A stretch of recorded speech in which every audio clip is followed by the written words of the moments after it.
అందరికీ praise the lord. ఈరోజు దేవుని వాగ్దానము యెషయా గ్రంథము 51వ అధ్యాయము 7వ వచనము. మనుషులు పెట్టు నిందకు భయపడుకుడి.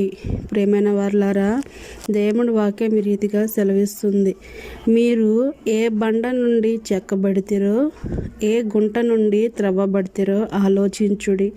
మీ తండ్రి అయిన అబ్రహాము సంగతి ఆలోచించుడి అని దేవుని వాక్యం సెలవిస్తుంది. ప్రియులారా, నిజంగా మనుషులు మాట అంటే మనం ఎంతో బాధపడుతూ ఉంటాము. దేవుడు నన్ను చూడట్లేదా, నన్ను పట్టించుకోవట్లేదా అనుకుంటాము. కానీ తండ్రి అయిన అబ్రహామును మనం గమనించినట్లయితే, గర్భఫలము లేక సారా ఎన్ని అవమానాలు పడిందో, అబ్రహాము దేవుడు నమ్మి ఎన్ని అవమానాలు పడ్డాడో, దేవుడు వాటన్నిటినీ కూడా నిందలను, అవమానాలను ఆశీర్వాదములుగా మారుస్తూ వచ్చాడు. నిన్ను కూడా ఆ రీతిగా ఆశీర్వదిస్తానని వాగ్దానం చేస్తున్నాడు.